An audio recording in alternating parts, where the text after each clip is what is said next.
took sannyas. The wife was at home. She did not know. He just went because that intense desire was there. But later on, when the teacher came to know that he told him that the sannyas is not meant for you, you go back home and continue with your grahastha life. So he was sent back by the teacher. He said, you go back and continue with the grahastha life, and in remaining there, you pursue this path. So he went back, and he was a great seeker and a good person. So 4 children were born. Nivrutti, Jnanadev, Sopan and Muktabai. 4 children. And all 4 were great yogis. We know about Sant Jnaneshwar Maharaj.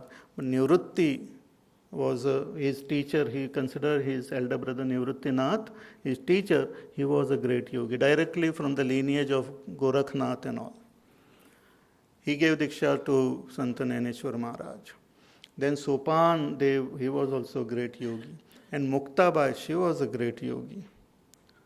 So they were born in a yogi's family.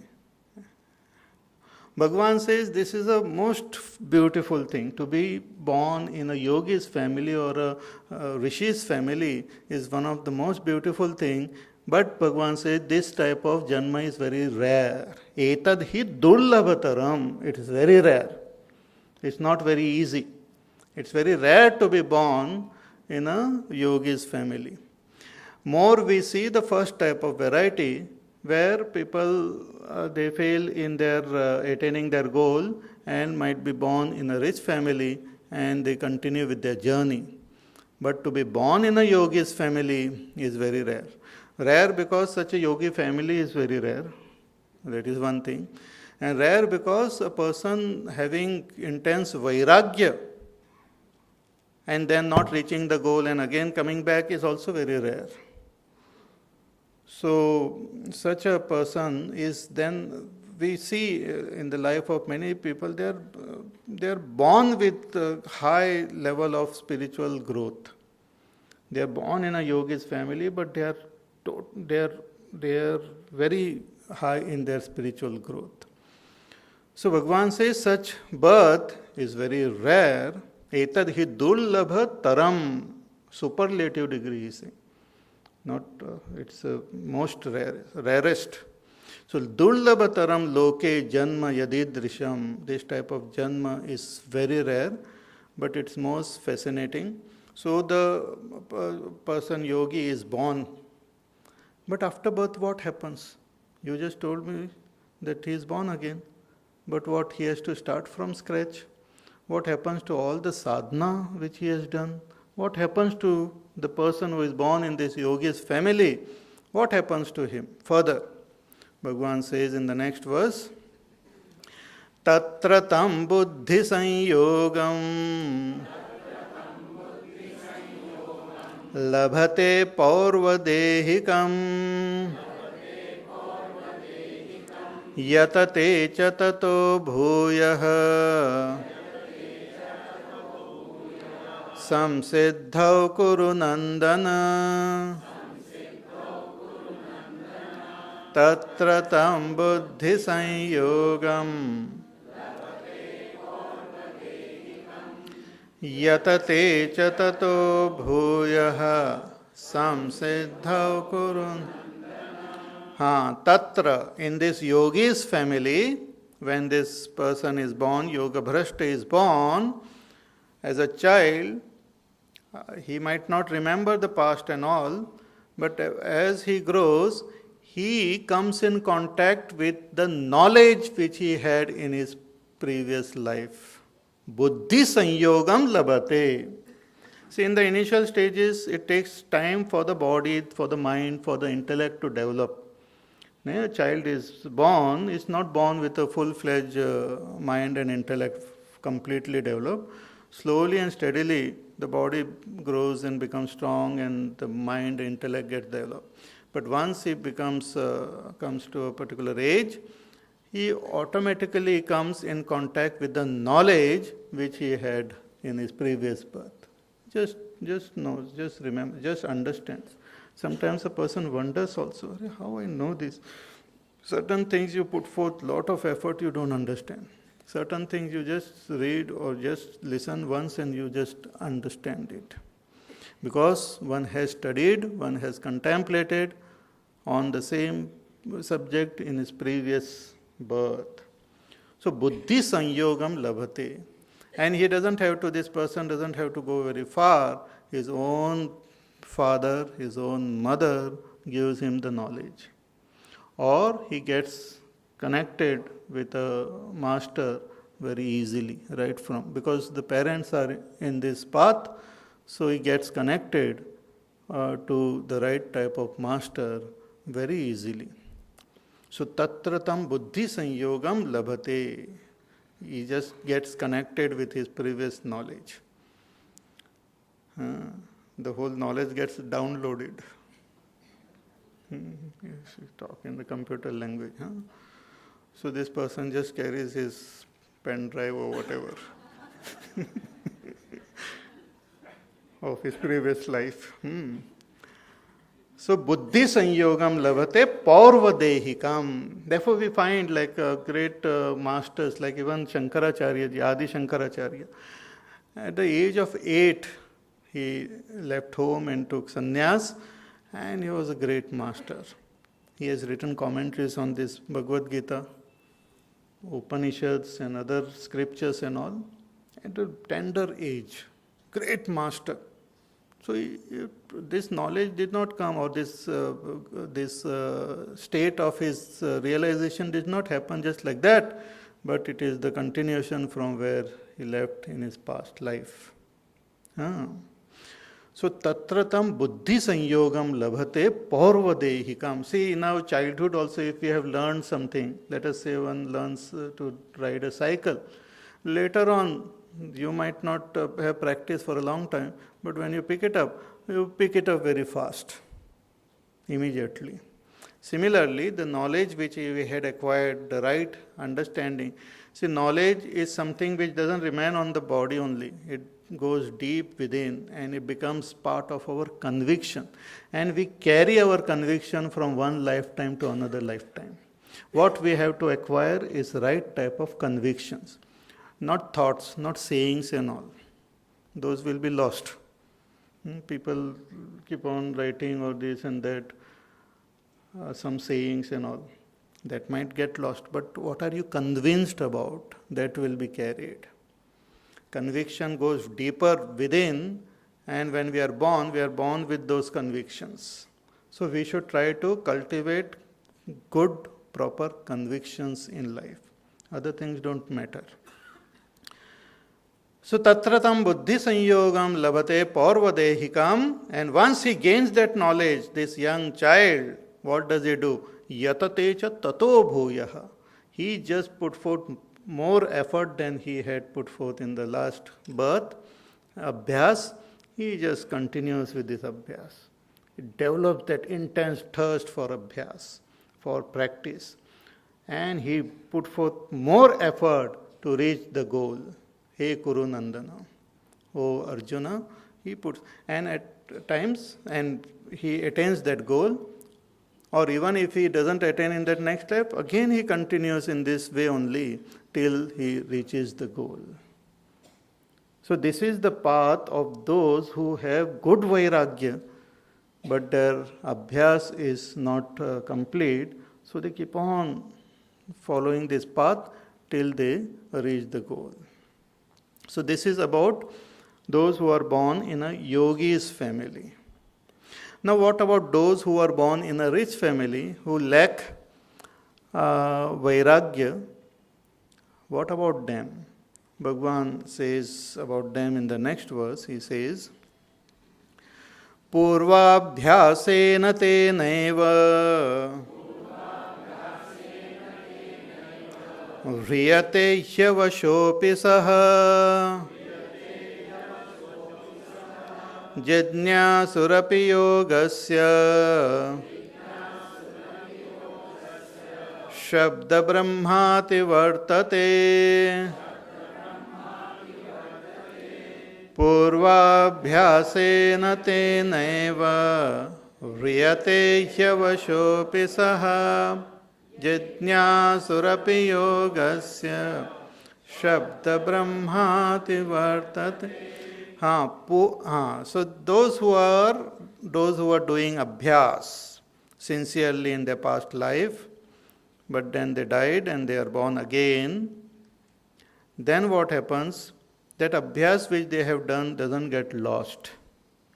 The practice of various quietening the mind and following also this yama and niyam, and various japa, various pranayam and other sadhanas which they had done in their past lives, or puja or tapas, whatever sadhana one has done in one's past life, that abhyas has created its own impression deep within.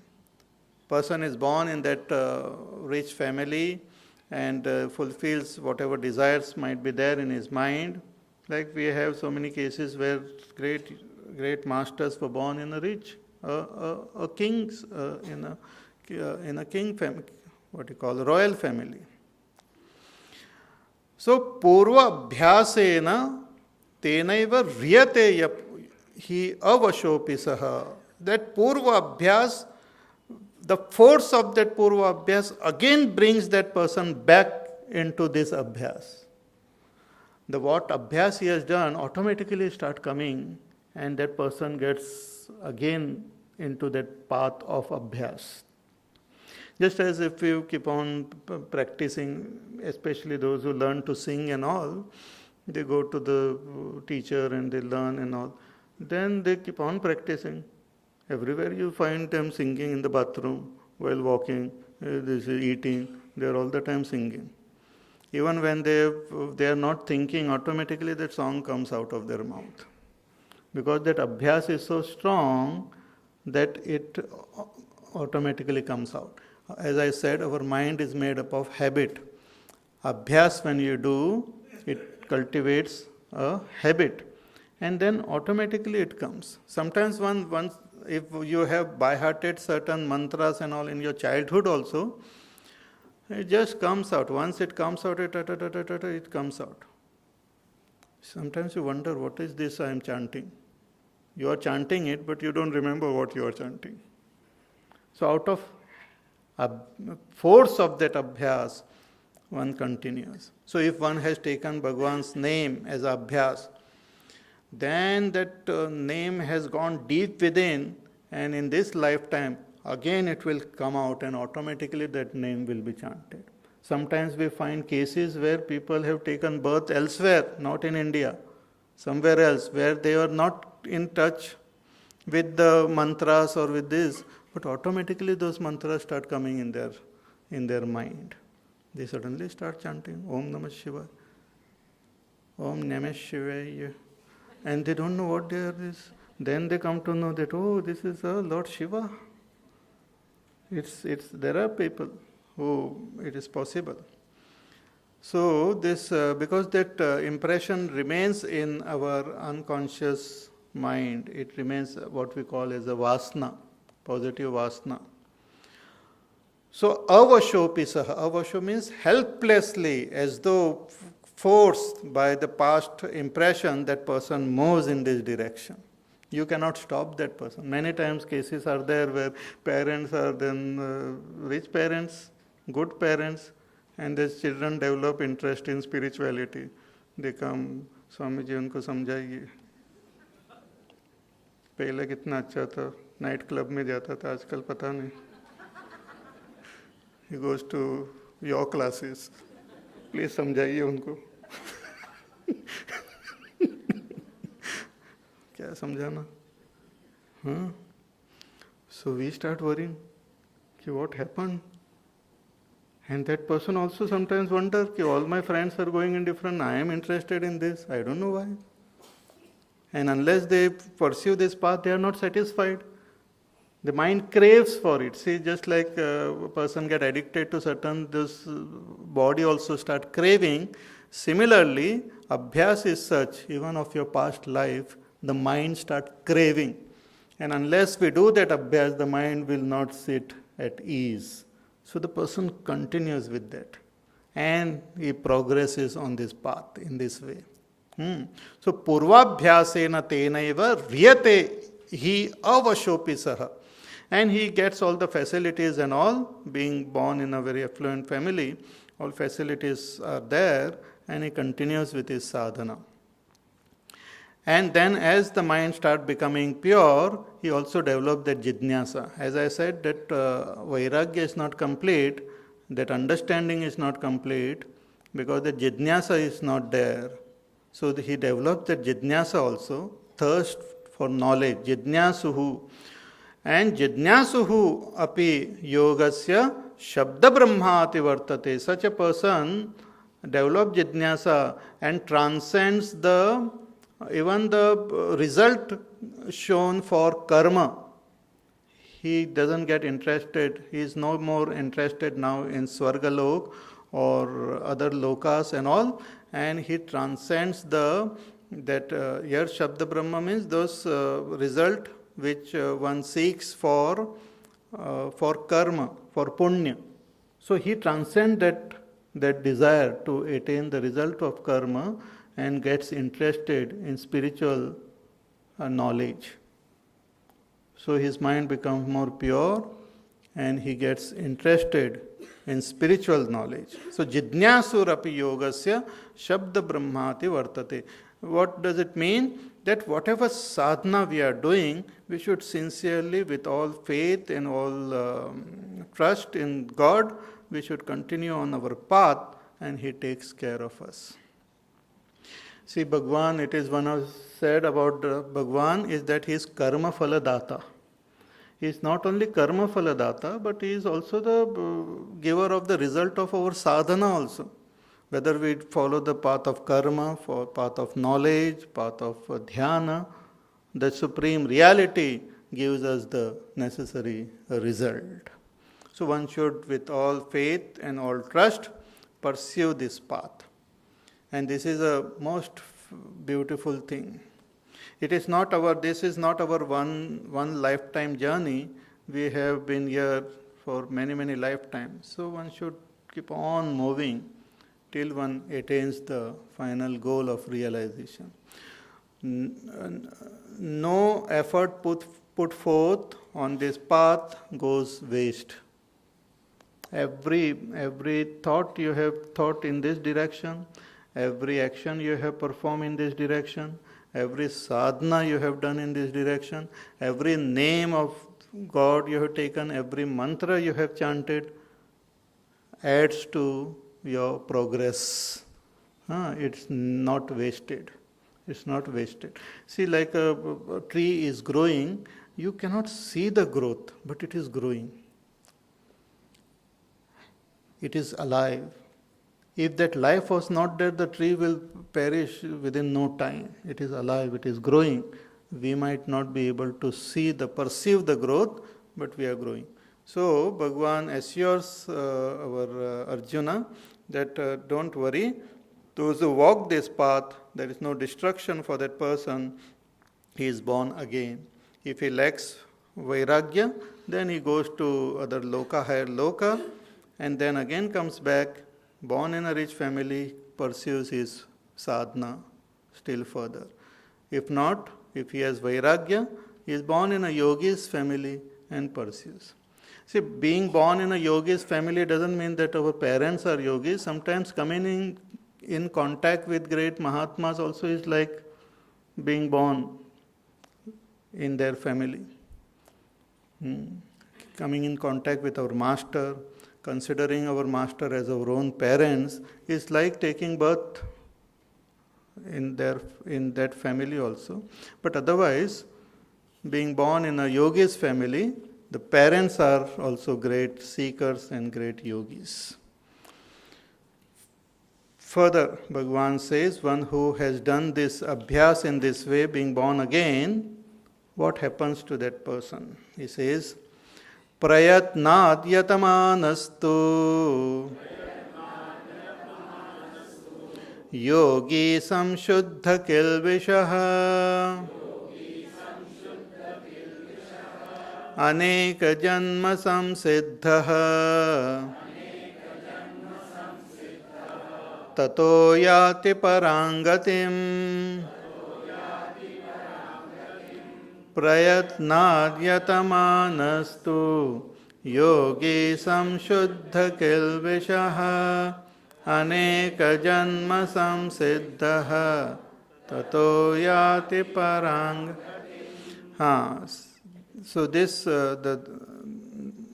yogi who is born in a rich family and who continues with his abhyas, with many lifetime of abhyas, prayatnad yatamanastu, with the mind under control, putting forth the right type of effort, this yogi samshuddha kilbishaha, finally become absolutely purified, means the mind becomes absolutely pure, free from all impurities. And aneka janma samsiddhaha, and this can take not only one lifetime but may take many lifetimes. Aneka janma samsiddhaha, performing and walking this path for sincerely for many lifetimes, finally the mind start becoming more and more pure. See, mind can become pure and steady only by by abhyas and vairagya, but if abhyas is more, then also it becomes pure. But that requires more time and more effort. With vairagya it is faster. With abhyas, means with knowledge to purify the mind is quick. But with effort it is possible, but it takes long time. So Bhagavan is talking about those who put forth some effort, some kriya, some sadhana, some pranayam, some this, that. Ultimately the mind has to become pure. So once that, but it might take long time. Aneka janma samsiddhaha. After many lifetime, when the mind has become absolutely pure, then what happens? Tato yati param gatim. Thereafter the yogi reaches the ultimate state of realization, of enlightenment. Finally gets established in the self, comes to experience the turiya avastha, the state of samadhi, the state of nirvikalpa samadhi, wherein he comes to know himself by himself in himself. All sense of duality gets negated. The knowledge of self becomes very clear. So even when he is aware of the world, he knows that it is just an appearance. What is real is his own self. Self alone is appearing like the world. So becomes free from all bondage and gains that supreme state of realization. So these are the twofold possibilities which Bhagavan talked about. Because of this twofold path, abhyas and vairagya, if one pursues them together properly, one will be able to progress very fast on this journey. But among these two, vairagya is very powerful, and if one gains it, then immediately, the progress is much faster, and one attains that supreme goal. So this is about the twofold result. Now, Bhagavan is directly telling Arjuna what he wants him to do. Because when you tell about so many things, then that person in front start wondering, कि मेरे लिए क्या आदेश है? So Bhagavan now is telling Arjuna directly. He says, tapasvibhyodhiko yogi jnanebhyopi matodhikaha कर्मेभ्यश्चाधिको योगी तस्माद् योगी भवार्जुन तपस्विभ्योऽधिको योगी.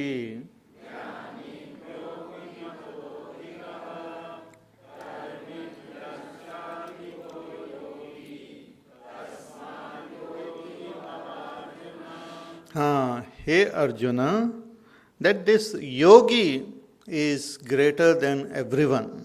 Here Bhagavan is talking about the dhyana yogi, as he has explained. This yogi is greater, he is the ultimate. After attaining the state of yoga, one then immediately attains that enlightenment. This yogi, Bhagavan says, is greater than tapasvis also. He is praising this yogi and comparing with others. He says, tapasvibhyo dhiko yogi. See, there are those who do some tapas, and physical tapas, tapas at the level of a speech, tapas at the level of mind. Tapas is focusing our energy of our body, mind, intellect in one direction. But at times, if those tapasvis, they don't have knowledge or they don't have proper direction, then their whole energy and power is focused in wrong channel only. Sometimes they pursue this path to acquire certain siddhis. They may do ghor tapas and all, but for what? To develop, to gain some siddhis, to gain some powers, or to fulfill some of their desires. Sometimes people, they take a vow also. They say that, oh Bhagwan, if you give me this job, I will do this tapas for you. Bhagwan doesn't tell him that इस job के लिए ये tapas करना है, इस job के लिए वो करना है. Nothing, but we only express that, oh Lord, if you fulfill my desire, I will do this tapas. And sometimes they tell such ghor tapas, very frightening and very this, that and then they have to fulfill because they have promised Bhagwan, so they keep on doing it. I will walk all the way there, or I will do dandavat pranam, means I will keep on doing namaskar and going to your temple, or I will carry this some water from here to there, or I will do this fasting in this way, or I will offer this, whatever we promise, and then one does it. So different type of tapas a person may do, but if it is done without proper understanding, and if it is, see, just putting forth effort itself is not important. Putting forth effort in the right direction is more important. For a yogi, right effort and right understanding is required to reach the goal. Wrong effort and wrong understanding will take us somewhere else. So tapasvis and all might be there who might be putting forth a lot of effort, but might not be in the right direction. So instead of becoming tapasvis like that, greater than them is the yogi. What I have shown you and described you, such a yogi is greater than tapasvis. Tapasvibhyo dhiko yogi. Jnanibhyopi matodhikaha. And according to me, such a yogi is greater than jnani also. Jnani means those who have bookish knowledge, one who remains only as a pandit, who gains knowledge but then doesn't pursue the path further. Knowledge is required to understand, to gain vairagya, but after that one has to meditate and realize the truth. But there are some who keep on pursuing only knowledge without moving further. In the 12th chapter also Bhagavan will say that better than knowledge is dhyana. Jnanat dhyanam vishishyate. Better than knowledge is to then further pursue the path of meditation. Knowledge gives you direction. Knowledge gives you the qualification. But then you have to walk the path further. Knowledge is like a map is there in your hand. Better than just walk around without a map than to have a map. But after having a map, you should walk and reach the goal. So better than people who are just acquiring knowledge and not walking this path of meditation, yogis are much better, who have gained the knowledge and they are pursuing this path. So jnanibhyopi mataha adhikaha yogi. Yogi is greater. Yogis are greater than karmi also. Those who are performing different types of karma.